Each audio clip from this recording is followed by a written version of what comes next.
कक्षा 11वीं विषय अर्थशास्त्र अध्याय 7 निर्धनता पढ़ेंगे ना, पॉवर्टी। तो सबसे पहले हम इस अध्याय में गरीबी या निर्धनता का अर्थ समझ लेते हैं। ठीक है, गरीबी या निर्धनता किसे कहते हैं?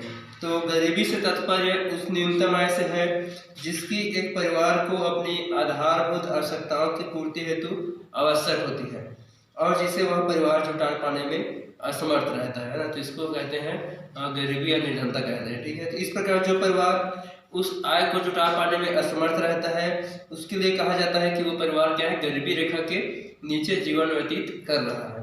तो दूसरे शब्दों में गरीबी से आशय मनुष्य की आधारभूत आवश्यकताओं है, जैसे भोजन, वस्त्र, आवास आदि की पूर्ति के लिए पर्याप्त वस्तुओं और सेवाओं को जुटा पाने में असमर्थता ही गरीबी कहलाती है।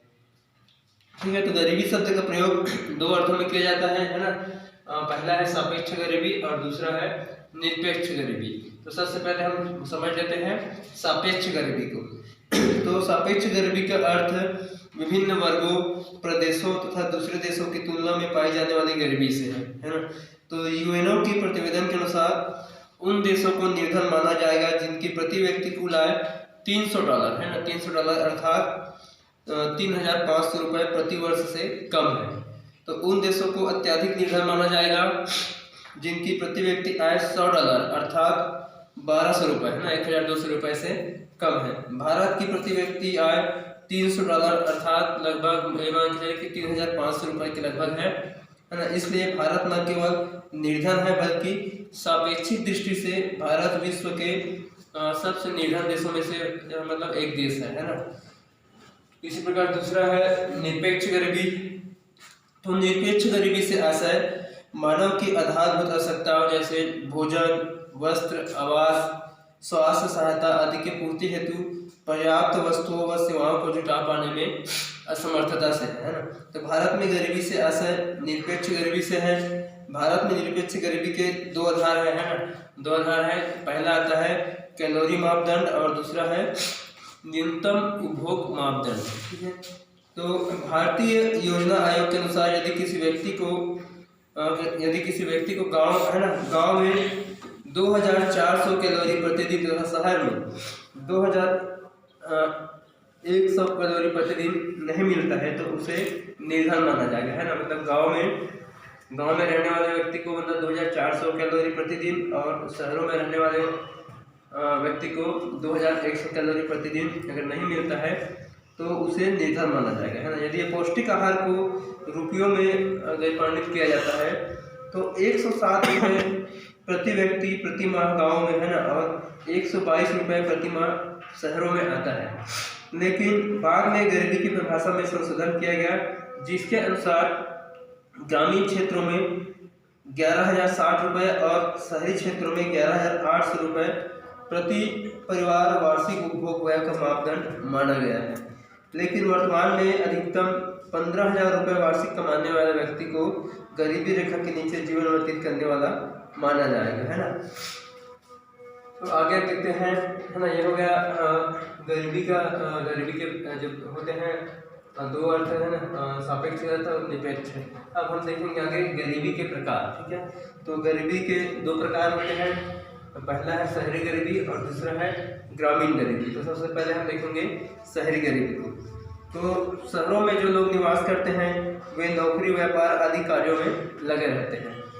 यदि वे इन कार्यों से इतना नहीं कमा पाते कि अपनी न्यूनतम आवश्यकताओं को पूरा कर सके है ना, तो वे निर्धन की श्रेणी में आते हैं।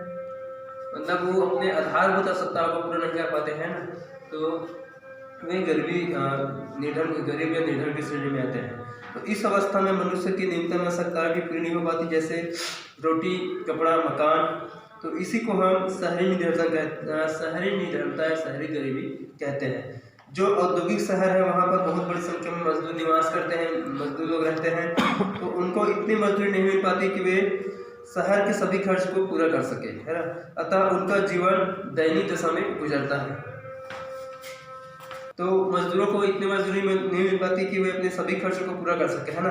तो उनका जो जीवन है वो दैनिक दशा में गुजरता है। तो बहुत से लोगों का सारा जीवन जो है वो फुटपाथ पर ही गुजर जाता है। इसके अतिरिक्त शहरों में बहुत बड़ी संख्या में ऐसे लोग भी रहते हैं है ना, जिनको पूरा समय रोजगार नहीं पाता, वे छोटा मोटा कोई भी काम करके अपने जीवन को है ना गुजारा करने का वो प्रयास करते हैं। तो यही शहरी निर्धनता की स्थिति होती है। ठीक है, आगे है दूसरा ग्रामीण गरीबी। तो भारत की 74.3% जनसंख्या गाँवों में निवास करती है। इनका मुख्य व्यवसाय कृषि है, लेकिन कृषि की दशा जो है अत्यंत गिरी हुई है। भारत में प्रतिवर्ष बाढ़, सूखा आदि से करोड़ों रुपये का फसल नष्ट हो जाती है। तो भूमि की सिंचाई नहीं हो पाती। आधुनिक ढंग से कृषि की व्यवस्था जो है वो हो नहीं पाती है। तो भारत का बहुसंख्यक किसान इतनी पैदावार नहीं कर पाता कि वो अपनी न्यूनतम आवश्यकताओं की पूर्ति कर सके, है ना। तो उसे अपनी आवश्यकताओं को पूरे करने के लिए खेतों में लगाने के लिए उनको ऋण लेने की आवश्यकता होती है। तो इसी कारण जो है वो निर्धन होता जाता है। तो इसी को ग्रामीण निर्धनता कहते हैं, ना। तो गांव की निर्धनता में खेतीहर मजदूर, भूमिहीन किसान भी सम्मिलित है। भूमि पर जनसंख्या का दबाव अधिक है, इसलिए भी ग्रामीण निर्धनता में लगातार वृद्धि होती जा रही है। तो ग्रामीण क्षेत्रों में अशिक्षा, सामाजिक कुरीतियाँ, यातायात के साधनों में कमी और संयुक्त परिवार प्रणाली के कारण भी निर्धनता अधिक देखी जाती है। ठीक है, तो ठीक है डियर स्टूडेंट्स, आज का अध्याय यही समाप्त करते हैं। आगे के अध्याय में आपको हम आगे पढ़ाएंगे। ठीक है।